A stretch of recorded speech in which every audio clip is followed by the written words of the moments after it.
Weekend ಬಂದ್ರೆ ಸಾಕು ಸಿಕ್ಕಾಪಟ್ಟೆ ರಶ್ ಆಗುವಂತಹ ಜಾಗ ಅಂದ್ರೆ ಗಗನಚುಕ್ಕಿ ಭರಚುಕ್ಕಿ. ಕೊಳ್ಳೇಗಾಲದಿಂದ ಸುಮಾರು 5-6 ಕಿಲೋಮೀಟರ್ ಆಗುತ್ತೆ ಅಂಡ್ ಬೆಂಗಳೂರಿನಿಂದ ಸುಮಾರು 100 ಕಿಲೋಮೀಟರ್ ಆಗುತ್ತೆ.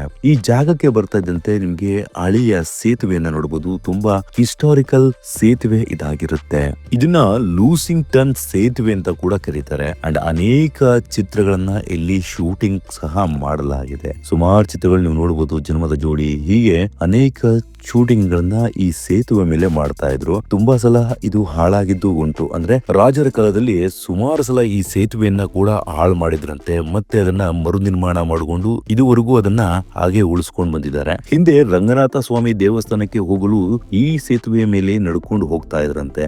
ಈಗಿನ ರೀತಿಯಲ್ಲಿ ಯಾವುದೇ ವಾಹನಗಳು ಇಡ್ತಾ ಇರ್ಲಿಲ್ಲ. ಇಲ್ಲಿ ನಡ್ಕೊಂಡೇ ಈ ಜಾಗಕ್ಕೆ ಬರ್ತಾ ಇದ್ರು ಕಿಲೋಮೀಟರ್ ದೂರಗಳಿಂದ. ಅಂಡ್ ಇದು ಶಿವನ ಸಮುದ್ರದ ಮಾರಮ್ಮನ ಟೆಂಪಲ್. ನೀವು ಒಳಗಡೆ ಹೋಗ್ತಾ ಇದ್ದಂತೆ ನೀವು ನೋಡಿ ಸೈಡ್ ಅಲ್ಲಿ ಬೇಕಾದ್ರೆ ಪಾರ್ಕಿಂಗ್ ಮಾಡ್ಕೊಬಹುದು. ಆ ಗೇಟ್ ನ ದಾಟಿ ನೀವು ಹೋದ್ರೆ 50 ರೂಪಾಯಿ ಚಾರ್ಜ್ ಅನ್ನ ಕೊಡ್ಬೇಕಾಗತ್ತೆ. ಅಂಡ್ ನಾವೇನ್ ಮಾಡಿದ್ವಿ, ಸೈಡ್ ಅಲ್ಲೇ ಹೆಂಗಿದ್ರು ದೇವಸ್ಥಾನಕ್ಕೆ ಹೋಗಿರೋದಲ್ವಾ, ನಡ್ಕೊಂಡೇ ಹೋಗೋಣ ಸ್ವಲ್ಪ ದೂರ ಅಂತೇಳಿ ಅಲ್ಲೇ ಪಕ್ಕದಲ್ಲಿ ಪಾರ್ಕ್ ಮಾಡಿ ಪಾರ್ಕಿಂಗ್ ಚಾರ್ಜ್ ಕೊಡದೆ ದೇವಸ್ಥಾನದ ಕಡೆ ಹೊರಟ್ವಿ. ನೀವು ಹೋಗ್ತಾ ಇದ್ದಂತೆ ನಿಮ್ಗೆ ಇಲ್ಲಿ ಅನೇಕ ಸ್ಟಾಲ್ ಗಳಿದೆ, ಅಂದ್ರೆ ಅಂಗಡಿಗಳಿವೆ. ಈ ಅಂಗಡಿಗಳಲ್ಲಿ ಹೂವು, ಕಾಯಿ, ಹಣ್ಣುಗಳನ್ನ ತೆಗೆದುಕೊಬಹುದು. ಇಲ್ಲಿರುವಂತಹ ಅಂಗಡಿಗಳನ್ನೇ ನೋಡಿ ನೀವು ಗೆಸ್ ಮಾಡಬಹುದು ಇಲ್ಲಿಗೆ ಎಷ್ಟು ಜನ ಬರ್ತಾರೆ ಅಂಡ್ ಈ ಜಾಗ ಬಂದು ಎಷ್ಟು ಫೇಮಸ್ ಇದೆ ಅಂತೇಳಿ. ಅಂಡ್ ಸಿಕ್ಕಾಪಟ್ಟೆ ಕೋತಿಗಳು ಕೂಡ ಈ ಜಾಗದಲ್ಲಿದೆ. ನೀವು ಸ್ವಲ್ಪ ಮುಂದೆ ಬರ್ತಾ ಇದ್ದಂತೆ ಕೈ ಕಾಲುಗಳನ್ನ ತೊಳೆದುಕೊಂಡು ಹೋಗಲು ನೀರಿನ ಸೌಲಭ್ಯ ಕೂಡ ಇದೆ.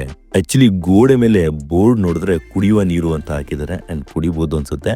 ಸೊ ಒಳಗಡೆ ಹೋಗ್ತಿದ್ದಂತೆ ನೋಡಿ, ಇಲ್ಲಿ ನಿಮ್ಗೆ ತುಂಬಾ ಜನ ನಿಮಗೆ ನಾಮ ಇಡಲು ಬರ್ತಾರೆ ಅಂಡ್ ಬಟ್ಟೆಯನ್ನ ಇಡಲು ಬರ್ತಾರೆ.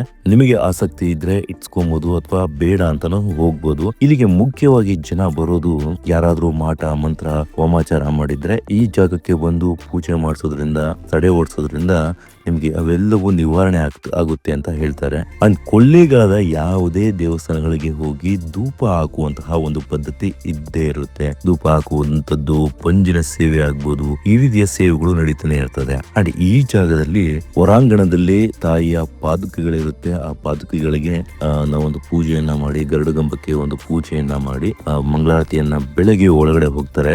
ಅಂಡ್ ಈ ಜಾಗವು ಮುಜರಾಯಿ ಇಲಾಖೆಗೆ ಸಂಬಂಧ ಪಡುವುದರಿಂದ ಈ ಜಾಗದಲ್ಲಿ ನಾವು ಆ ಪೂಜಾರಿಗಳಿಂದ ಅಥವಾ ತಂಬಳಪ್ಪ ಅಂತ ಏನ್ ಹೇಳ್ತಾರೆ ಅವರಿಂದ ಮಾಹಿತಿಯನ್ನ ಕೇಳಲಿಕ್ಕೆ ಟ್ರೈ ಮಾಡಿದ್ವಿ. ಬಟ್ ಯಾವುದೇ ರೀತಿಯ ಮಾಹಿತಿ ಅವ್ರು ಕೊಡ್ಲಿಲ್ಲ. ಅದು ಏನೇ ಇರ್ಲಿ, ದೇವಸ್ಥಾನದ ಬಗ್ಗೆ ಪ್ರಚಾರ ಮಾಡೋದು, ಅದು ನಮ್ಮ ಹಿಂದೂ ದೇವರ ಬಗ್ಗೆ ಪ್ರಚಾರ ಮಾಡೋದು ಬಹು ಮುಖ್ಯ. ಎಷ್ಟೋ ಜನರಿಗೆ ದೇವರ ಮಹಿಮೆ ಗೊತ್ತಿರೋದಿಲ್ಲ, ದೇವರ ಬಗ್ಗೆ ಸರಿಯಾದ ಮಾಹಿತಿ ಇರೋದಿಲ್ಲ. ನಾನು ಮುಜರಾಯಿ ಇಲಾಖೆಗೂ ಕೂಡ ಇದನ್ನೇ ಹೇಳೋದು, ಒಳ್ಳೆ ಕಾಂಟೆಂಟ್ ಮಾಡೋರಿಗೆ, ದೇವರ ಬಗ್ಗೆ ಒಳ್ಳೆ ಮಾಹಿತಿಯನ್ನ ಕೊಡೋರಿಗೆ ಒಂದು ಅವಕಾಶ ಮಾಡಿಕೊಡಿ. ದೇವರ ಬಗ್ಗೆ ಪ್ರಚಾರ ಆದ್ರೆ ಒಂದು ದೇವಸ್ಥಾನಕ್ಕೆ ಬರುವಂತಹ ಜನರಿಂದ ಒಂದು ಉತ್ತಮ ಕಾಣಿಕೆ ದೊರೆಯುತ್ತೆ. ಇದರಿಂದ ಸರ್ಕಾರಕ್ಕೂ ಅನುಕೂಲ ಆಗುತ್ತೆ, ದೇವಸ್ಥಾನದ ಅಭಿವೃದ್ಧಿಗೂ ಕೂಡ ಅನುಕೂಲ ಆಗುತ್ತೆ ಅಂತ. ಮುಂದೆ ಇಬ್ರು ವ್ಯಕ್ತಿಗಳು ನಡ್ಕೊಂಡು ಹೋಗ್ತಾ ಇದ್ರು. ಅವ್ರು ಮಾತಾಡ್ತಾ ಇದ್ರು, ಮೊನ್ನೆ ಸಿಕ್ಕಾಪಟ್ಟೆ ನೀರಿನ ಶಬ್ದ ಕೇಳಿಸ್ತಾ ಇತ್ತು, ಆದ್ರೆ ಒಳಗಡೆ ಹೋಗ್ಲಿಕ್ಕೆ ಪರ್ಮಿಷನ್ ಇರ್ಲಿಲ್ಲ. ಅಂಡ್ ಇವತ್ತೇನು ಸೌಂಡೇ ಕೇಳಿಸ್ತಾ ಇಲ್ಲ, ಮೋಸ್ಟ್ಲಿ ನೀರ್ ಕಮ್ಮಿ ಆಗಿದೆ ಅಂತ ಹೇಳ್ಬಿಟ್ಟು ಹೇಳ್ತಾ ಇದ್ರು. ಆದ್ರೆ ನಾವು ಹೋಗುವ 4 ದಿನಗಳ ಹಿಂದೆ ಅಷ್ಟೇ ಸಿಕ್ಕಾಪಟ್ಟೆ ನೀರನ್ನು ಇಲ್ಲಿ ಬರ್ತಾ ಇತ್ತು, ನೀರನ್ನ ಬಿಟ್ಟಿದ್ರಂತೆ. ಅಂಡ್ ಈ ಜಾಗದಲ್ಲಿ ನಿಮ್ಗೆ ಸೋಪು, ಶಾಂಪುಗಳೆಲ್ಲ ಒಂದು ಅಜ್ಜಿ ಇಟ್ಕೊಂಡು ಮಾರ್ತಾ ಇದ್ದಾರೆ. ಮುಂದೆ ಹೋದ್ರೆ ಒಂದಷ್ಟು ಜನ ಭಕ್ತಾದಿಗಳು ತಮ್ಮ ಹರಕೆಯನ್ನ ನೆರವೇರಿಸಿಕೊಳ್ಳಲು ಈ ಜಾಗಕ್ಕೆ ಬಂದು ಅಡಿಗೆಗಳನ್ನ ಮಾಡಿ ದೇವರಿಗೆ ಸಮರ್ಪಿಸಿ ಸೊ ಇಲ್ಲಿ ಊಟವನ್ನ ಮಾಡಿ ಹೋಗ್ತಾರೆ. ಸೊ ಅದೇ ಜನ ಇಲ್ಲಿದ್ದಾರೆ. ಅಂಡ್ ಸ್ವಲ್ಪ ಎಲ್ಲ ಗಲೀಜ್ ಮಾಡಿಬಿಟ್ಟಿದ್ದಾರೆ ರೀ ಈ ಜಾಗ. ಆ ಜಾಗದಲ್ಲಿ ನಿಮಗೆ ಹೋಗಿ ಸ್ನಾನ ಮಾಡ್ಲಿಕ್ಕೆ ಕೂಡ ಆಗೋದಿಲ್ಲ. ಹಾಗಾಗಿ ತುಂಬ ಜನ ಏನು ಮಾಡ್ತಾರೆ, ಸ್ವಲ್ಪ ಮುಂದೆ ಅಥವಾ ಹಿಂದೆ ಹೋಗಿ ಅಲ್ಲಿ ಸ್ನಾನವನ್ನು ಮಾಡ್ತಾರೆ. ಆ್ಯಕ್ಚುಲಿ ಈಗ ನಾವು ಹೋಗ್ತಾ ಇದ್ದೀವಲ್ಲ, ಈ ಜಾಗ ತುಂಬಾ ಚೆನ್ನಾಗಿದೆ. ನೀವು ಸ್ನಾನ ಮಾಡಲಿಕ್ಕೆ, ಅಲ್ಲಿ ಕುತ್ಕೊಂಡು ಎಂಜಾಯ್ ಮಾಡಲಿಕ್ಕೆ ತುಂಬಾ ಚೆನ್ನಾಗಿದೆ. ಬಟ್ ಹೊರಗಡೆಯಿಂದ ನಿಮಗೆ ರೋಡ್ ಗೊತ್ತಾಗೋದಿಲ್ಲ. ನೀವೇನು ಆಪೋಸಿಟ್ ಗೇಟಿಂದ ನಿಮಗೆ ಲೆಫ್ಟ್ ಸೈಡಲ್ಲಿ ಒಂದು ಜಾಗ ಸಿಗುತ್ತೆ ನೋಡಿ. ಆ ಕಡೆಯಿಂದ ಬಂದರೆ ಇಲ್ಲೊಂದು ಕಾಲುದಾರಿ ಇದೆ. ಈ ಕಾಲುದಾರಿಯಲ್ಲಿ ನಡ್ಕೊಂಡು ಹೋಗಬೇಕಾಗತ್ತೆ.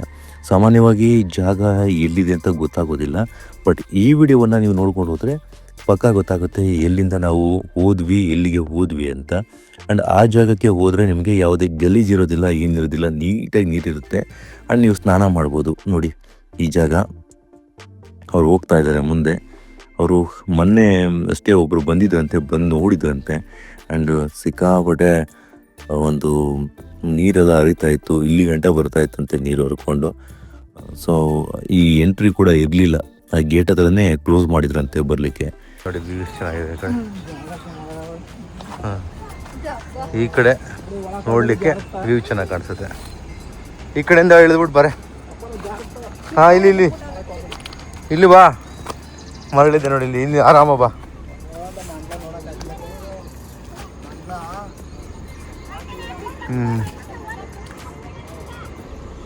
ಏನು ಸುಳಿ ಮಂಡ್ಲ ಅಂತಾರೆ ಇಲ್ಲಿ ನೀರು ಪ್ರೆಷರ್ಗೆ. ಸೊ ಆ ಸುಳಿ ಎಲ್ಲ ಬರುತ್ತಲ್ಲ ಅದನ್ನು ಮಂಡ್ಲ ಅಂತಾರಂತೆ. ನೋಡಿ ಹೆಂಗಿದೆ ಮಂಡ್ಲ ಇಲ್ಲ ಇಲ್ಲೀಗ, ಅಷ್ಟು ಜಾಸ್ತಿ ಇಲ್ಲ. ಈಗ ಸ್ನಾನ ಮಾಡಲಿಕ್ಕೆ ಈ ಹುಡುಗ ಎಲ್ಲ ಹೋಗ್ತಾ ಇದ್ದಾನೆ. ಸ್ಲೋ ಬಾರೆ.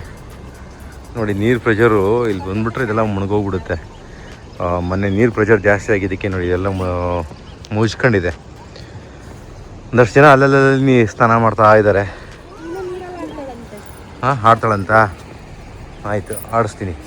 ನನ್ನ ಮಗಳು ನೀರಲ್ಲಿ ಆಡ್ತಾಳಂತೆ. ಇಲ್ಲೇ ಆಡಿಸ್ತೀನಿ ಬಾರೆ, ಇಲ್ಲಿ ಬಾರೆ.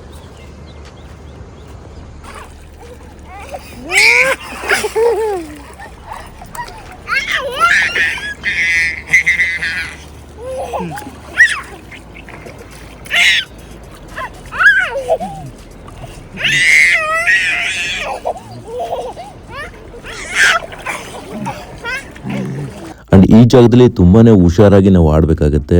ಕಲ್ಲುಗಳು ತುಂಬಾನೇ ಜಾರುತ್ತೆ, ಹಾಗಾಗಿ ನೋಡ್ಕೊಂಡು ಹೆಜ್ಜೆ ಇಡಬೇಕಾಗತ್ತೆ. ಮಕ್ಕಳನ್ನ ಕರ್ಕೊಂಡು ಬಂದರೂ ಕೂಡ ಹುಷಾರಾಗಿ ನಾವು ಈ ಜಾಗದಲ್ಲಿ ಆಟ ಆಡಬೇಕಾಗತ್ತೆ.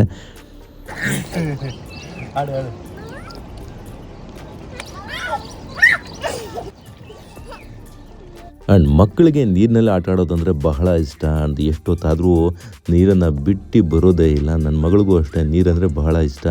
ಆ್ಯಂಡ್ ನೀರಲ್ಲೇ ಆಡ್ತಾ ಇದ್ದಾಳೆ ತುಂಬ ಹೊತ್ತು. ಆ್ಯಂಡ್ ಒಂದು ಸ್ವಲ್ಪ ಹೊತ್ತು ಆಡಿಸ್ಕೊಂಡು ನಾವು ಮತ್ತೆ ರಿಟರ್ನ್ ಬಂದುಬಿಟ್ವಿ. ಆ್ಯಂಡ್ ಏನು ನೀವು ನೋಡ್ತಾ ಇದ್ದೀರಾ ನೋಡಿ, ಎಂತಹ ವ್ಯೂ ಇದೆ ಈ ಜಾಗದಲ್ಲಿ. ಆ್ಯಂಡ್ ಈ ಜಾಗವನ್ನು, ಈ ಬಂಡೆಗಳನ್ನು ನೀರು ಸಡನ್ ಆಗಿಬಿಟ್ರೆ ಕಾಣಿಸೋದೇ ಇಲ್ಲ. ಆ್ಯಂಡ್ ಈ ಜಾಗದಲ್ಲಿ ಇರಬೇಕಾದ್ರೆ ತುಂಬಾ ಹುಷಾರಾಗಿರ್ಬೇಕಾಗತ್ತೆ. ನೀರಿನ ಒಳಹರಿವು ಹೆಚ್ಚಾಯಿತು ಅಂದರೆ ಟಕ್ಕಂತ ಹೊರಗಡೆ ಬರಬೇಕಾಗತ್ತೆ.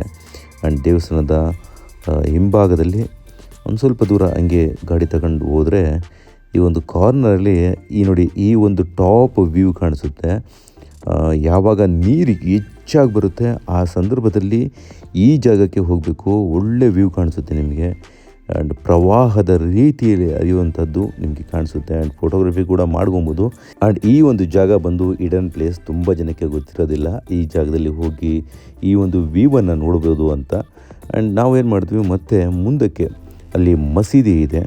ಆ್ಯಕ್ಚುಲಿ ಈ ಜಾಗದಲ್ಲಿ ಹೋದರೆ ಹಿಂದೆ ಈ ಮರಗಳೆಲ್ಲ ಸ್ವಲ್ಪ ಒಣಗಿತ್ತು. ಆ ಸಂದರ್ಭದಲ್ಲಿ ಪಕ್ಕದಲ್ಲೇ ಇನ್ನೊಂದು ವ್ಯೂ ಕಾಣಿಸ್ತಾ ಇತ್ತು. ಆ್ಯಂಡ್ ಮರಗಳೆಲ್ಲ ಬೆಳೆದುಬಿಟ್ಟು ಆ ರೋಡೇ ಮುಚ್ಚೋಗಿತ್ತು. ಹಾಗೆ ನಾವು ನಡ್ಕೊಂಡು ಮುಂದೆ ಒಂದು ಮಸೀದಿ ಇದೆ, ಮಸೀದಿ ಹತ್ರ ಹೋದ್ವಿ. ಈ ಮಸೀದಿಯಲ್ಲಿ ಈ ಅನೇಕ ಪೂಜೆಗಳೆಲ್ಲ ನಡೀತಾನೆ ಇರ್ತದೆ. ಆ್ಯಂಡ್ ತುಂಬ ಜನ ಮುಸ್ಲಿಮ್ಸರು ಎಲ್ಲ ಬಂದು ಇಲ್ಲೇ ಅಡುಗೆಗಳನ್ನು ಮಾಡಿ, ನಾನ್ ವೆಜ್ಗಳನ್ನು ಮಾಡಿ ದೇವರಿಗೆ ಸಮರ್ಪಿಸಿ ಅವರ ಒಂದು ಕಲ್ಚರ್ ಅವ್ರನ್ನ ನಿಭಾಯಿಸ್ಕೊಂಡು ಹೋಗ್ತಾ ಇರ್ತಾರೆ. ಆ್ಯಂಡ್ ತುಂಬ ಜನ ಬರುವಂತಹ ಪ್ರವಾಸಿಗರು ಈ ಜಾಗಕ್ಕೂ ಕೂಡ ಬಂದು ಒಂದು ದರ್ಶನವನ್ನು ತೆಗೆದುಕೊಂಡು ಮಸೀದಿಯಲ್ಲಿ ಮುಂದೆ ಒಂದು ವ್ಯೂವನ್ನು ನೋಡಲಿಕ್ಕೆ ಹೋಗ್ತಾರೆ. ಇದೇ ನೋಡಿ ಆ ಮಸೀದಿ. ಸೊ ತುಂಬ ಜನ ಇಲ್ಲಿ ಹೋಗಲಿಕ್ಕೆ ಹಿಂದೇಟು ಹಾಕ್ತಾರೆ. ಸಿಕ್ಕಾಪಟ್ಟೆ ಟ್ರಾಫಿಕ್ ಗುರು, ಅಲ್ಲಿ ಏನು ನೋಡಲಿಕ್ಕಾಗಲ್ಲ ಅಂಥೇಳಿ ಈ ಬರಚುಕ್ಕಿ ಮೇನ್ ರೋಡ್ ಇದೆ, ಅಲ್ಲಿಗೆ ಹೊರಟ್ಬಿಡ್ತಾರೆ. ಅಲ್ಲಿ ವ್ಯೂವನ್ನು ನೋಡ್ಕೊಂಡು ಬರ್ತಾರೆ. ಆದರೆ ನಾವು ಇಲ್ಲಿ ಬಂದಾಗ ಎಲ್ಲವನ್ನು ನೋಡ್ಕೊಂಡು ಹೋಗ್ಬೇಕಲ್ವ. ಸೊ ಹಾಗಾಗಿ ಇಲ್ಲಿ ಯಥೇಚ್ಛವಾಗಿ ಮುಸ್ಲಿಮರೇ ಬರೋದು ಈ ಕಡೆ, ಏಕೆಂದರೆ ಅಲ್ಲಿ ಅವ್ರದ್ದು ಮಸೀದಿ ಇರೋದ್ರಿಂದ. ನಮ್ಮ ಹಿಂದೂ ಜನಾಂಗ ಕೂಡ ಈ ಜಾಗಕ್ಕೆ ಬರ್ತಾರೆ. ಆ್ಯಂಡ್ ವ್ಯೂವನ್ನು ನೀವು ನೋಡ್ಬೋದು. ಎಂತಹ ವ್ಯೂ ಅಂತ ನಾನು ತೋರಿಸ್ತೀನಿ. ಇಲ್ಲಿಂದನೂ ತುಂಬ ಅದ್ಭುತವಾಗಿ ಕಾಣಿಸುತ್ತೆ.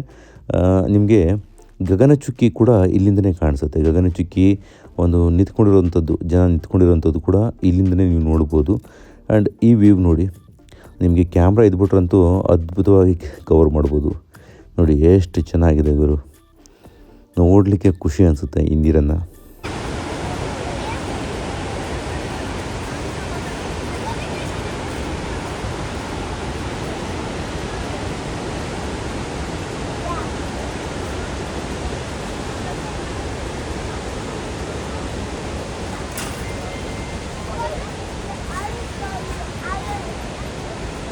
ಆ್ಯಂಡ್ ಆಪೋಸಿಟಲ್ಲಿ ಗಗನಚುಕ್ಕಿಯಲ್ಲಿ ಜನ ಬಂದು ವೀಕ್ಷಣೆ ಮಾಡ್ತಿರೋವಂತಹ ಜಾಗ.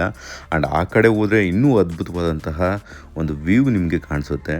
ಸೊ ಈ ಜಾಗದಲ್ಲಿ ಏನು ಮಸೀದಿ ಇದೆ, ಈ ಜಾಗದಲ್ಲಿ ಒಂದು ವ್ಯೂ ಪಾಯಿಂಟ್ ಮಾಡಬೇಕಾಗಿತ್ತು. ಇಲ್ಲಿ ತುಂಬಾ ಗಲೀಜು, ನಿಂತ್ಕೊಳ್ಳಿಕ್ಕೆ ಕೂಡ ಆಗಲ್ಲ. ಒಂದು ಪ್ರವಾಸೋದ್ಯಮ ಇಲಾಖೆ ಈ ಜಾಗದಲ್ಲೂ ಕೂಡ ಒಂದು ವ್ಯೂ ಮಾಡಿದ್ರೆ ಜನ ನೋಡಲಿಕ್ಕೆ ಅನುಕೂಲ ಆಗುತ್ತೆ. ಆ್ಯಂಡ್ ಪಾರ್ಕಿಂಗ್ ವ್ಯವಸ್ಥೆ ಕೂಡ ಸರಿಯಾಗಿ ಮಾಡಿದ್ರೆ ತುಂಬಾ ಅನುಕೂಲ ಆಗುತ್ತೆ.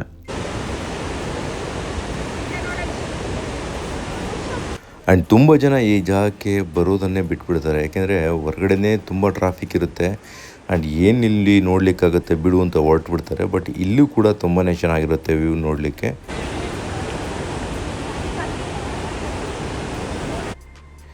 ಏನು ನೀವು ನೋಡ್ತಾ ಇದ್ದೀರಾ ಈ ನೀರು, ನಾನು ಮೊದಲೇ ಹೇಳಿದ ಹಾಗೆ ಯಾವಾಗ ನೀರು ಇನ್ನೂ ಯಥೇಚ್ಛವಾಗಿ ಬರುತ್ತೆ, ನೀರನ್ನು ಬಿಡ್ತಾರೆ, ಆ ಸಂದರ್ಭದಲ್ಲಿ ರುದ್ರ ರಮಣೀಯ ಅಂತಾರಲ್ಲ, ಆ ರೀತಿಯ ಒಂದು ವ್ಯೂ ಕಾಣಿಸುತ್ತೆ. ನೀರೇ ನಮಗೆ ಶಕ್ತಿಯನ್ನು ಕೊಡೋದು, ಮನಸ್ಸಿಗೆ ಖುಷಿಯನ್ನು ಕೊಡೋದು. ಅಂತಹ ನೀರನ್ನು ನೋಡಲಿಕ್ಕೆ ಬಹಳ ಖುಷಿಯಾಗುತ್ತೆ. ಇದು ನೋಡಿ, ಆ ನೀರಿಂದ ಬರ್ತಿರುವಂತಹ ಎರೆಚಲು, ಫಾಗ್ ಅಂತಾರಲ್ಲ, ಆ ರೀತಿ ಬರ್ತಾ ಇದೆ. ಎಲ್ಲ ಅದ್ಭುತವಾಗಿದೆ ಈ ಜಾಗ ನೋಡಲಿಕ್ಕೆ. ಆ್ಯಂಡ್ ಮನಸ್ಸಿಗೂ ಕೂಡ ಖುಷಿ ಕೊಡುತ್ತೆ. ಆ್ಯಂಡ್ ನೀವೇನಾದರೂ ಈ ಜಾಗಕ್ಕೆ ಹೋಗಬೇಕು ಅಂತ ಪ್ಲ್ಯಾನಿಂಗ್ ಮಾಡ್ತಾಯಿದ್ರೆ ವೀಕೆಂಡಲ್ಲಂತೂ ಹೋಗಬೇಡಿ, ಸಿಕ್ಕಾಪಟ್ಟೆ ಕ್ರೌಡ್ ಇರುತ್ತೆ. ಹೋಗೋದಾದರೆ ವೀಕೆಂಡಲ್ಲೇ ಹೋಗಬೇಕು ಅಂದರೆ ಬೆಳಗ್ಗೆ ಬೇಗ ಬಿಟ್ಟು ಈ ಜಾಗಕ್ಕೆ ಬೆಳಗಿನ ಜಾವನೇ ಬಂದರೆ ನೀವು ಇದೆಲ್ಲ ವ್ಯೂವನ್ನು ನೋಡ್ಕೊಂಡು ಆರಾಮಾಗಿ ಹೋಗ್ಬೋದು. ಆ್ಯಂಡ್ ತುಂಬ ಜನ ಆ್ಯಕ್ಚುಲಿ ವ್ಯೂವನ್ನು ನೋಡಿರೋದಿಲ್ಲ. ಯಾವಾಗ ನೀರು ಬರುತ್ತೆ, ಜೋರಾಗಿ ನೀರು ಬರುತ್ತೆ, ಆ ಸಂದರ್ಭದ ವ್ಯೂವನ್ನು ನೋಡೇ ಇರೋದಿಲ್ಲ. ಆ್ಯಂಡ್ ನಾನು ಕಳೆದ ಬಾರಿ ಹೋಗಿದ್ದಾಗ ಆ ರೀತಿಯ ಒಂದು ವ್ಯೂ ಸಿಕ್ಕಿತ್ತು. ಸೊ ಅದನ್ನು ನಾನು ಯೂಟ್ಯೂಬ್ನಲ್ಲಿ ಹಾಕಿದ್ದೇನೆ. ಡಿಸ್ಕ್ರಿಪ್ಷನ್ನಲ್ಲಿ ಅದರ ಲಿಂಕನ್ನು ಕೂಡ ಕೊಟ್ಟಿರ್ತೇನೆ, ಚೆಕ್ ಮಾಡಿ.